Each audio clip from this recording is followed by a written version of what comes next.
Hello students, today I will teach you chapter 2 of class 9. The title is Adventure of Toto, written by Ruskin Bond.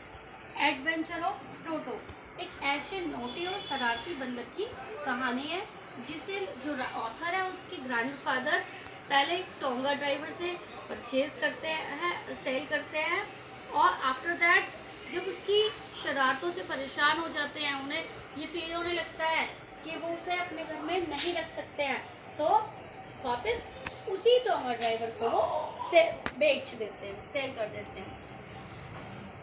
Now we will discuss about the main character of this chapter. Main character number 1 is Toto, a pretty monkey.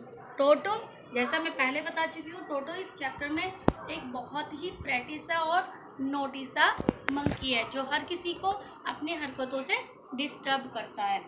Second is grandfather. Grandfather, he was fond of different type of birds and animals to keep in his private zoo. तो इसमें जो grandfather हैं, दादाजी हैं, वो एक ऐसे character play करते हैं जिन्हें different type of birds and animals और अपने घर में प्राइवेट जू उन्होंने बनाया हुआ है, अपने घर में उन्हें रखने पालने का बहुत ज़्यादा शौक है. Character number 3 is grand mother. Grand mother, she first when grandfather bought some new birds and animals. It means जब भी दादाजी घर में, ग्रैंडफादर घर में कभी भी कोई भी नया एनिमल या बर्ड्स लेकर आते हैं तो दादी जी बहुत ज़्यादा परेशान हो जाती हैं और बहुत चिल्लाने लगती हैं. Fourth character is grandson. He is the narrator of this chapter. Grandson जो है वही इस कहानी के नरेटर हैं. तो now I will start the explanation of this chapter.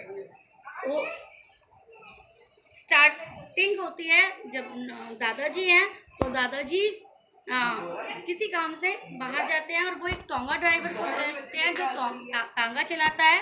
उसने एक जो कहते हैं ना जिसमें एनिमल्स खाना खाते हैं, नांद बोलते हैं जिसको, उसमें उस एक प्रेटी से मंकी को बांधा हुआ है. और जब दादाजी उसे देखते हैं तो वो टोंगा ड्राइवर से उसे 5 रुपीज़ में परचेज कर ले आते हैं.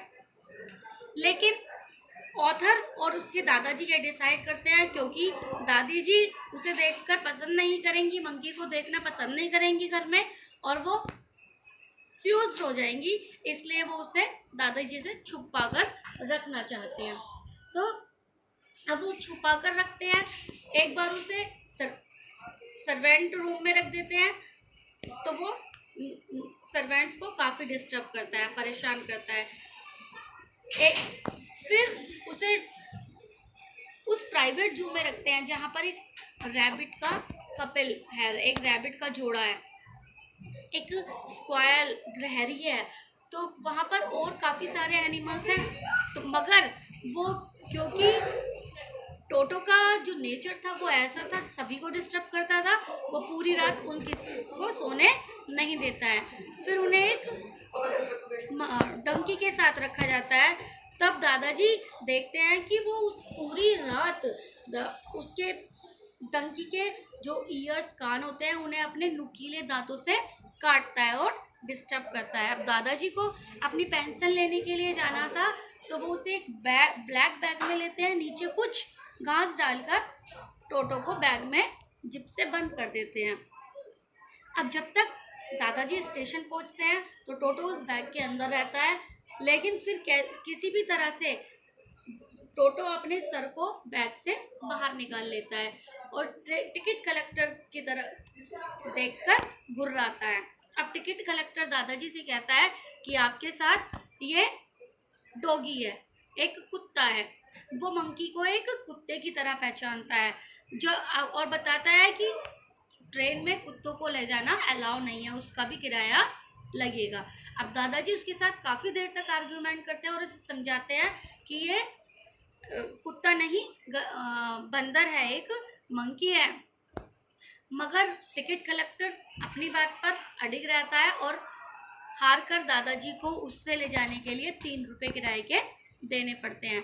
जब दादाजी टोटो को अपने घर में छुपाकर दादी जी से रखते हैं। तो वहाँ वो क्या क्या करता था, जब दादाजी ने एक दीवार पर एक टैग लगी हुई थी, उससे उसे बांध दिया था। जब थोड़ी देर बाद इवनिंग में आकर दादाजी और नरेटर देखते हैं कि टोटो कैसा है, तो वो क्या पाते हैं कि उनकी वॉल पर जितनी भी पेंटिंग्स थी, जितने भी कैलेंडर्स थे, जितने भी पेपर्स लटके हुए थे, वो उन सबको टीयर कर देता है, फाड़ देता है। यहाँ तक कि जो अब दादी जी को भी पता चल जाता है कि घर में एक मंकी आया हुआ है। टोटो कितनी शैतानियाँ करता था, कितनी शरारतें करता था। जो नैरेटर की मौसी थी, उनकी ड्रेस को वो पकड़कर, जैसे ही उनकी मौसी टोटो के नज़दीक से गुजरती तो उनकी ड्रेस को पकड़कर खींच देता और उनमें छेद कर दिया करता था। एक दिन सडनली क्या होता है, दोपहर के समय जब खाना खाने के लिए सब बैठे हुए थे, तो प्लेट्स में चावल पुलाव रखा हुआ था और टोटो सडनली आता है और एक प्लेट चावल की लेकर खाने लगता है और उस थाली को लेकर दादी जी की तरफ फेंक देता है और पानी के गिलास को उसकी मौसी के पर फेंक कर मारता है। और तभी वो एक प्लेट को लेकर विंडो से होता हुआ बाहर आंगन में चला जाता है, जहाँ एक बरगद का पेड़ होता है और बरगद के पेड़ पर बैठकर वो उसे खाता रहता है। बाद में वो उस प्लेट को पेड़ से नीचे गिरा देता है, जिससे उस प्लेट के टुकड़े टुकड़े हो जाते हैं और टूट जाते हैं। अब दादाजी को ये रियलाइज होता है कि मैं टोटो को, मंकी को ज़्यादा दिन घर पर नहीं रख सकता हूँ, ज़्यादा दिन घर पर नहीं रख सकता हूँ, और वो उसे सेल करने की सोच लेते हैं। दोबारा से दादाजी को कितना हर्जाना हुआ देखो, 5 रुपीज़ में उसने परचेज किया, 3 रुपीज़ उन्हें रेंट के देने पड़े, और बाद में जब उसने अगेंस्ट सेल करने के लिए जाते हैं तो वही टोगा ड्राइवर जिसने उन्हें 5 रुपये में वो मंकी दिया था, 3 रुपये में उनसे खरीदता है। यही थी इस चैप्टर की समरी। अब थैंक्स।